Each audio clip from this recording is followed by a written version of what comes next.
Diagnosed with cool guy syndrome yesterday. So now I take Adderall. Hey! We're recording the podcast! Shut up! Good morning to you, wherever you are, because it is Morning somewhere! for October 16th, 2025. My name is Bernie Burns.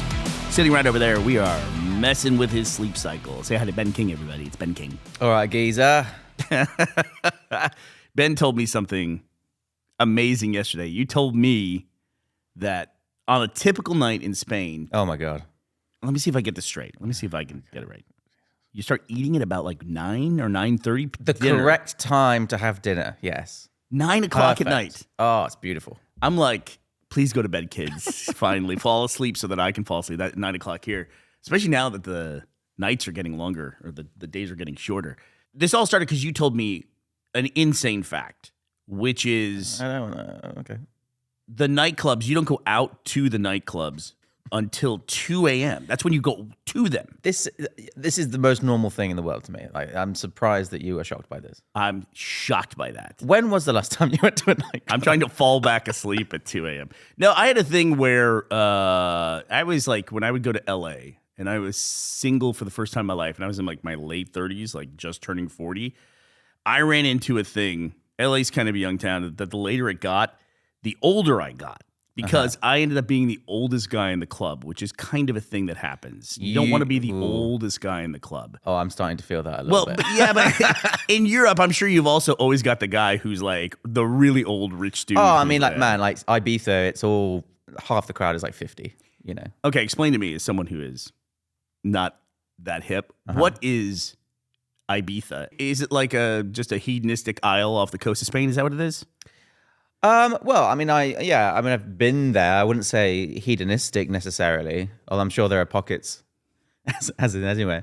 No, basically, it's just the sort of landing spot for all the kind of famous DJs, and then they all have it's a bit like Vegas, so they all have residencies. So, you know, you'll have David Guetta doing every Monday night in one place, Calvin Harris doing every Tuesday night in one place, etc., etc. And then they just have the season. It runs sort of 3 or 4 months during summer. So it just ended, I think, last week or the week before. Yeah, it's a good time, but it's extremely expensive. You know, like, I think young people can't really afford to go out anymore. I think, I think Is that what's happening everywhere? Like where everybody gets priced out of their local thing, essentially? A little bit. I mean, Ibiza is definitely a special one. I mean, like a ticket to a big club night to see like David Guetta, for example. You know who he is, right? 100. The Get? Yeah. The He's Get. one of my Oh, the favorite. He's one of my favorite DJs. The Get. I love him. Love that. Why doesn't he go by the name DJ DG? Because that would be the greatest DJ name of all time. David Guetta. DJ DJ. I can't even say it. DJ DG. Okay, but yeah, no, that will cost you like maybe 100 euros, 150 euros a ticket for the club night. So it's more like a mini festival in a way. It feels okay. I have had a couple of people I've seen in my Instagram stories going to see, I'm assuming it's the actual Eagles, going to see them at the Sphere in Las Vegas. I don't know what that costs, but I can imagine it costs an exceptional amount of money. Oh yeah. Yeah. Especially, I mean, these days the cost of tickets is like creeping up so much. I mean, I'm sure you saw like even last year at the Taylor Swift stuff, the sort of insane prices. I think once you get into like 4 digits to see a musician, I'm like, that's insane. Absolutely insane. Even, I get it if it's someone that you've followed your whole life and it's like their last tour, or in the case of the Eagles, their like 8th last tour or something like that. But yeah, once you get up to 4 digits, but then it's like anything else. I'm booking travel for us right now for Christmas, and it's easy to look at like airfare or whatever. Take one thing as the main cost, but like say Ibiza, for instance, you got to fly to Ibiza, you got to have lodging in Ibiza. The $150 for the night seems like a high price point, but in the overall pool of expenses, it feels like a tiny drop by the end of it.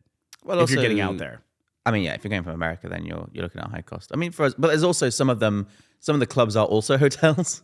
Yeah. So you can get 2 bites with one. So you're gonna get a discount if you're staying in Ushuaia, for example, and then you can go to the club for free. So some people, they get you that way. We should also clarify, you work in this industry. Sorry, yes, I didn't specify. Yeah, so Right. I've had quite a pivot from video game industry, which was 19 years ago was the first one, and now I'm in the nightclub industry, which is very different. Big change. Big change, less sleep, longer hours. But we were talking about the sort of how it messes with your like sleep cycle and such. So if you arrive at the club at 2 a.m., but then that you got to get a shift in, you got to get your money's worth.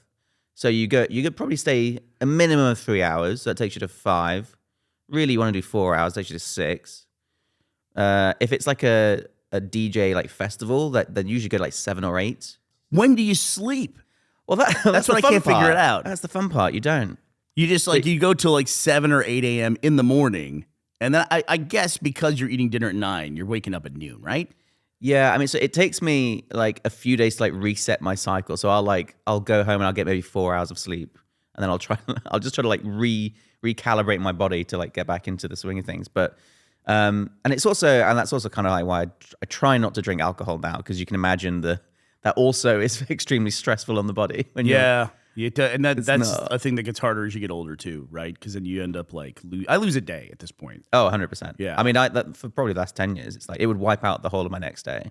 I'm not privy to this because we deal with our own time shift here being in Scotland, where my U.S. workday doesn't start until 3 p.m. because that's when everybody in Texas wakes up that's around nice. 9 a.m. And you and I, as a result of that, whenever we work on the days that we get together, we have our meetings like at 2 p.m. our time, which I guess would be 3 p.m. your time because you're an hour ahead of me in Europe, or an hour, whatever it is. You're +1. Yep.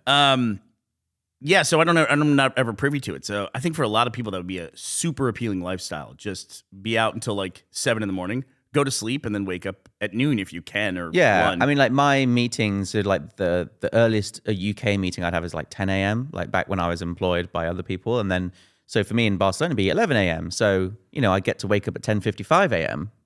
and just go straight onto the Zoom. And it was the life. And I think it's appealing to a lot of people, but there's probably a lot of people like me who do the math on it. It's like, that's like 5 hours of sleep. Maybe.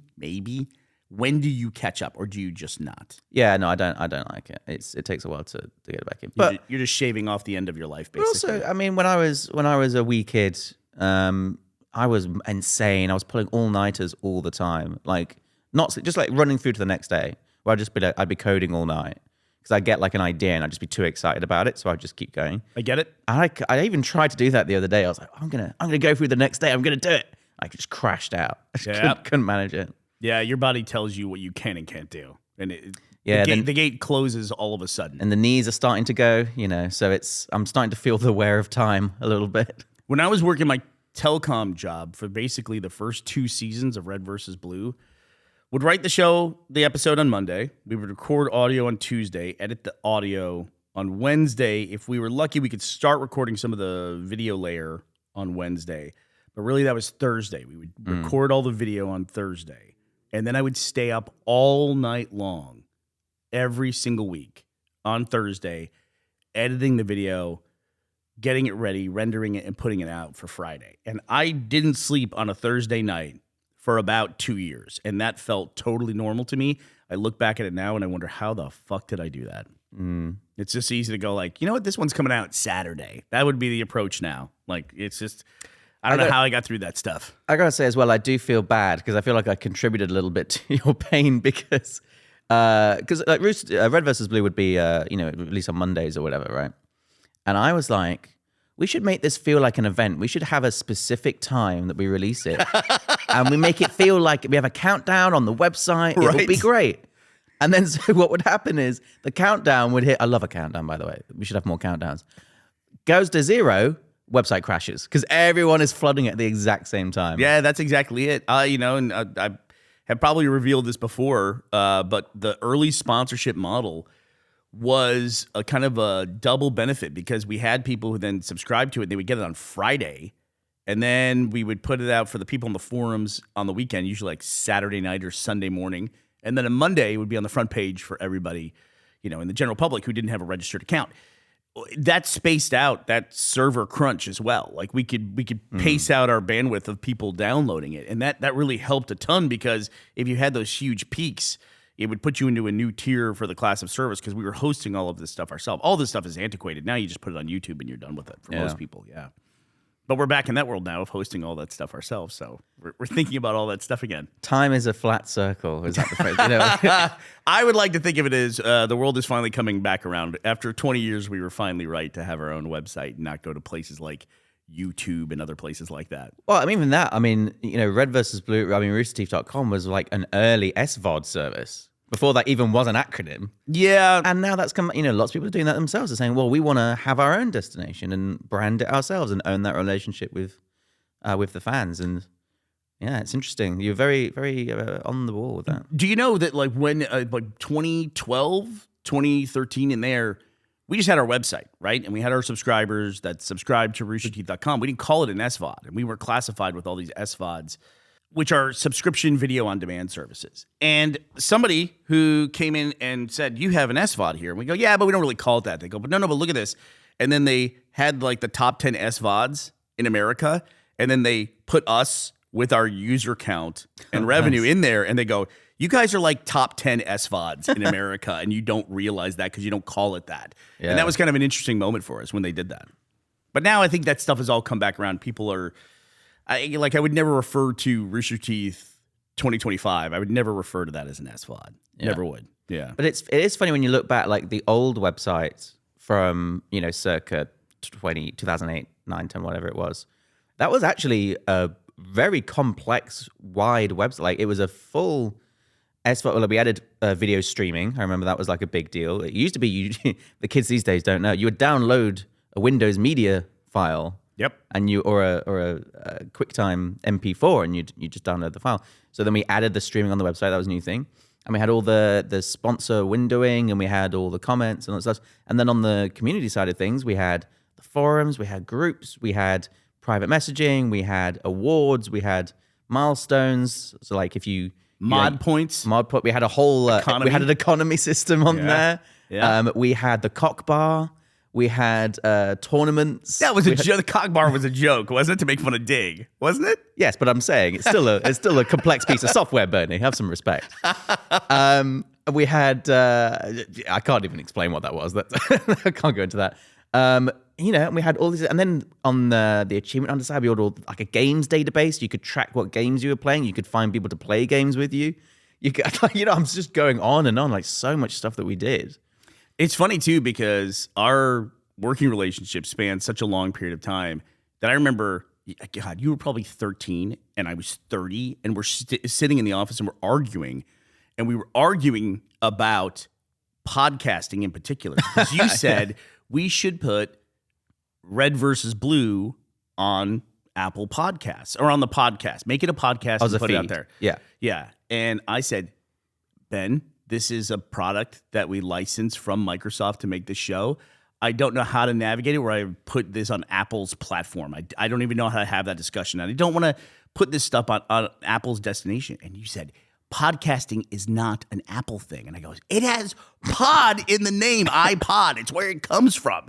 And we were arguing about that. And it's so funny because you look forward now, like 15 years in time, you were absolutely right. It has no people don't associate podcasting with Apple. Yeah. Well, I don't know. I mean, that was nothing because it was, you know, 6 people at the company. There was flat hierarchy, and we just had ideas, and we just like, whoa, what if we tried this? Like you'd ping me, hey Ben, what if we, you know, could we add this website? I'm like, yeah, all right, we just do it, and if it was crap, we just get rid of it. But I'm really conscious of that now too when I talk to people, because we just throw around ideas, and after a while, like throwing around ideas, people would now, as things have progressed and it became more of a company, sometimes those sounded more like directives, like we got to put a whole team of people on this to figure out how to do this. No, I'm just kind of spitballing. I learned not to spitball like that. Well, to be fair though, I do think like even as a 16-year-old, wherever I was, I do feel like I told you no quite a few times. Oh, my favorite comment from you of all time is I had this idea for something and I pitched it to you, and you go, Yeah, but it's a bit shit, isn't it? Oh, that sounds like me. What was the idea? Oh, I don't know. It was something to do with the website, but I always remember it's like, I like that we have an environment where a 16-year-old can tell us, like, in a conference to the head of the company, it's like, yeah, but that idea is kind of shitty, though, isn't it? Right, to be fair. Yeah, but to be fair, I mean, that is product management, right? Like, it is also thinking about not just, just doing everything necessarily, but like what makes a cohesive product, like what is actually going to be helpful.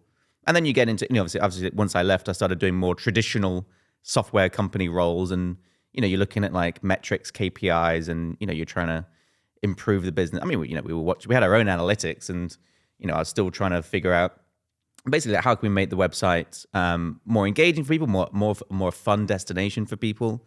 So that's where a lot of the quirky stuff like the cock bar comes in. But yeah, I mean that's you want to, and that's I think what we have done pretty well with the current gen. I was going to say the final generation of the website. It might get rewritten next year. But we've tried to distill all those things. So it's smaller in scope. Like it doesn't have a million features, but we've tried to kind of condense everything down into sort of a streamlined experience. Where also like one thing that was kind of key for me was having respect for that chronology, like having the ability to have the 18-year-old content live side by side with today. And like you can have, like even just yesterday we were looking up your old post, and it was an 18-year-old journal post from you, and I'm the first comment on it. Isn't that funny? Like, what are the odds on that? Isn't that funny? And Roadblock, who is posting on a regular basis, I think I have a Morning Somewhere shout queued up from him. He's in there talking shit to me about the way there was a Call of Duty bet that I had with Jeff Ramsey to promote the podcast. And later we did another bet to promote the launch of Achievement Hunter. And Roadblock was talking shit about the way that I was playing the game. And then I immediately started abusing him about a sports team. And I'm like, that's literally nothing has changed in those relationships over the course of 20 years. It's so funny. I look back at this stuff. One of the things I love to do is I love to circle back on things and tell people like when they were right. I don't typically tell people like I was right and you were wrong, but I love to tell people it's like, yeah, we didn't listen to you and you were right about this thing. Because I think that's fun because that's an experience we all have and we all make these calls like podcasting or something like that. One of my favorite calls of all time was we had a guy who worked with us in Hollywood, an agent at an agency, and we were going to make a decision about going a different direction. Had to have a tough call with him and say, look, we're not going to go with you on this thing. We're going to go this other direction because we think it's a better fit. And we made the call ourselves and talked to him. And he's like, I get it. I just, I think it's going to be better to do it this way. We go head this direction. I go, yeah, but our plan is to go this way. And he goes, get it and understand. But totally didn't work. We went the other way. Completely didn't work. I called him back like 9 months after that. And he goes, hey, Bernie, what's going on? I go, hey, I'm calling to make that phone call where, we didn't go your direction. I just want to let you know that it didn't work out and you're right. And he goes, hey, do you mind if I put you on hold? I want to bring some people into the office. He goes, I want to sit down for this. He goes, I never get this phone call. Oh, that's cute. And I love stuff like that because it's like, you have to make decisions all the time. And even like, when the kid at the end of the conference table goes, yeah, your idea is a bit shit though. You need that stuff because you need to be challenged to make sure that if you want to head in a direction on something, you need to have your vision for it checked every now and then, right? Because if everyone just starts nodding along with you, or if you don't revisit why you're on this path, that almost always goes the wrong way at that point. So it's good to have people who like challenge you on stuff. I always feel that way. But I think it is a balance, right? Because you can especially in the software industry, you see companies that go so... Even Google at one point was 100% data-driven. Like they would do A/B tests of 100 different shades of blue on a link to see what would perform better. And I think there is a balance that they got better at, and in general, companies are better at. Where like, you do need to have a vision. Like you need a leader who like can see what they want to do, and you still want to incorporate it. Like, you want to do user research. You want to talk to customers. You want to figure out. You want to look at the usage numbers. Like, are people using this? Are people dropping off, etc. But yeah, you do need to have an idea, like a hypothesis in your head that's like, this is what we want to do differently. Like no one else is doing this. This could be our kind of thing, and having the data kind of to support that. And I think probably the epitome of like the headstrong visionary is probably Steve Jobs, at least during our lifetime. Yeah. And Mark Zuckerberg, for example. Oh, Mark Zuckerberg. I don't know. I guess I don't know too much about the guy. I'm looking forward to I guess he's had the social network, but that seems more like a fictional work, but even like the Fassbender Steve Jobs biopic, Oh yeah. where Wozniak is played by Seth Rogen, they have like screaming arguments with each other, like Woz telling him he's wrong. And then you can even see like YouTube clips where they'd have a company meeting and some engineer would get up and tell Steve Jobs he's a fucking jackass. Right, yeah. Essentially. You Well, know? it was. Yeah, to be fair. Right, to be fair, he was. But then he has a moment on stage where he has to confront that and he's got to talk through it. And then it becomes, you can see the strength of his vision in those moments of challenge. There's like, I think the one good example is like when he's saying the Mac has to say hello, and they're like, it's not that serious. Like, and they're like, but he's like, no, I will cancel the whole thing if it doesn't say hello. You know. The name of the Google guys, I can't think of them off the top of my head, but they were putting Google on the iPhone at launch. And he called Sergey, is that one? Sergey Brin is one of them. Yeah, he called one of the guys, and he called him at like 3 a.m. He's like, yeah, Steve, what's up? What's going on? What happened? He goes, I'm looking at this. It's the middle of the night. The O in Google, the yellow's wrong. It's the wrong yellow. And the guy was like, what are we talking about? It's 3 a.m. Like, he woke him up to talk about yellow. Oh, I'd so do that. That sounds so fun. Particular hue of yellow. That kind of thing is fascinating. It can be exhausting for the people around them, but it's from a distance, that's like really compelling stuff to read about. That actually reminds me. I actually had that once when I worked at the BBC. I noticed that the BBC logo was wrong, and I was like, I'm sure this is wrong somehow. And I looked at it and I did a comparison, and it was 1 pixel too tall. 1 pixel too tall. I had that with, and I was like annoying people. I was like messaging this other team, your logo's wrong. Your logo's wrong. I did this with just recently with the Rushi logo with the designer, and I said, hey, when we put when you had the cropped logo, the word mark, just right. Rooster Teeth, I go, look, this letter, and I can't remember what it is off the top of my head, it doesn't reach the top of it like everything else. And then he linked me all these articles about design philosophy and how you have to make some letters a little bit smaller like than optical others. sizing. Yeah, It's an optical thing, right? Because otherwise it'll look too big. Right. Because you only notice it because it's cropped specifically to the form factor of the logo at the moment. But and it was cool to learn about that because I never knew about that kind of thing. I'll post that. We'll post a very close up of the letters that I'm talking about as the thumbnail. I'll ask Ashley to do that for me. Oh, I think I said the same thing to you, didn't I?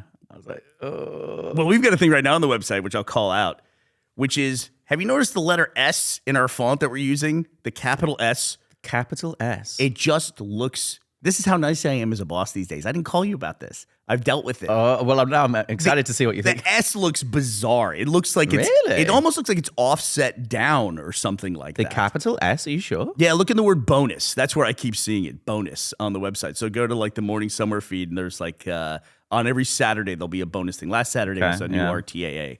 But yeah. But we were excited too because going back to your Spain thing, we just read about a universal basic income thing, essentially, that has come about in the country of Ireland now. They've introduced basic income essentially for artists.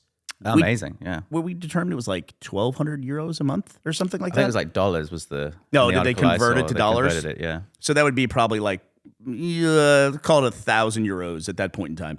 But it was interesting because it's specifically for artists, but that's kind of a moving target. How do you qualify to become an artist? So if you live in Ireland, you should check out this program because it'd be cool to have a basic income for arts. And it was things like traditional, like even opera was in there. Yeah. Painting. There's quite a few things. I mean, I try to think, I don't think I've seen any other country do that. I mean, there's been, I've seen a couple of trials of UBI in a bunch of places, obviously, but yeah, I think this is the first time I've seen it actually be made permanent, although it is for one sector, right? So it's just for artists. But I mean, that is obviously, I've always wondered, I mean, especially living in a city like Dublin, which is so expensive, how people afford possibly to live there if you're a budding musician or an artist or something like that. It's crazy. Is Dublin very expensive? Oh, extremely expensive. Is it really? Okay. It's basically as expensive as London. You're kidding me. Really? Yeah, 100%. Because I put London in the category of Hong Kong. I would go Hong Kong, London, New York, Sydney was in there. New York was what started this whole conversation because you were thinking about potentially relocating again, potentially to New York, but they don't stay open late enough for you. I thought that was so funny. Do. Well, I mean, not relocate, but I've just been, if, when my company expands to America, inevitably, during my march to take over the world, then yeah, I'll have to pick a state, have to pick a city to open in. And New York is a good one for nightlife, to be honest. I think Spotify is headquartered there, actually. It's their US base. Swedish company, right? Spotify? Yeah. Yeah.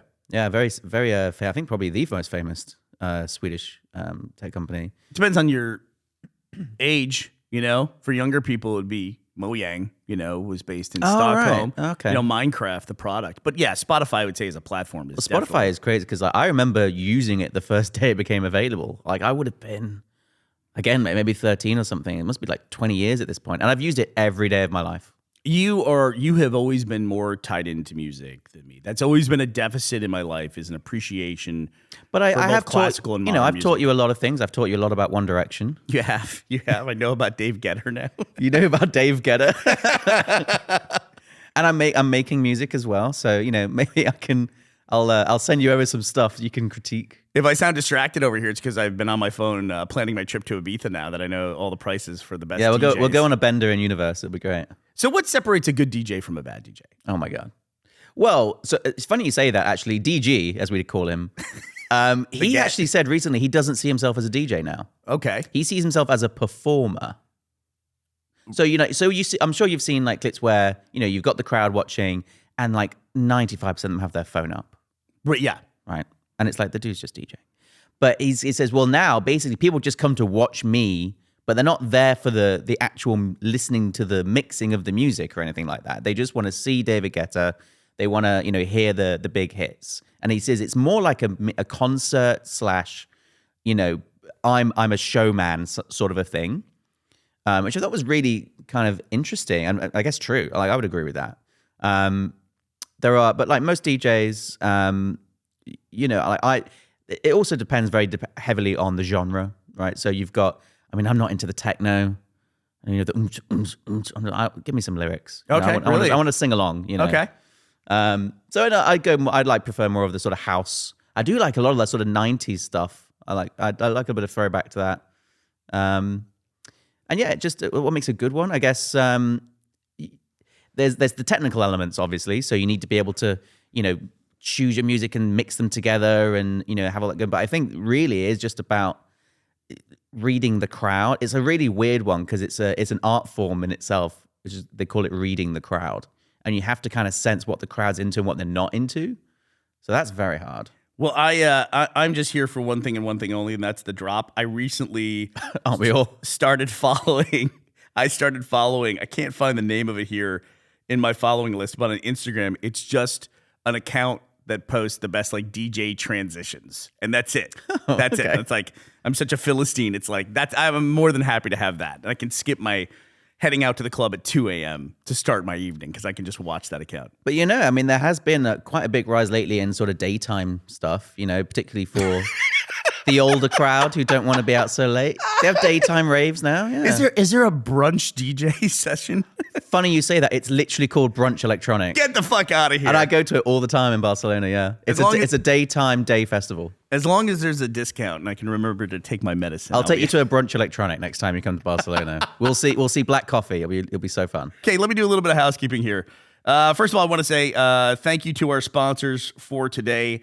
I want to thank Matthew Link and Seth Jones for making this podcast possible. Thank you very much. I also want to say that Ashley's going to be back tomorrow, and she's going to be back. She is busy spending time with her new Xbox handheld that Microsoft sent to her. So she will be back to talk to you all about the Microsoft Xbox handheld. She's going to be having a full review of that and telling you what you should think about that. So I will be back with Ashley to talk to you tomorrow. Ben, thank you for joining us. Thank you very much for having me. I hope you all will be here as well.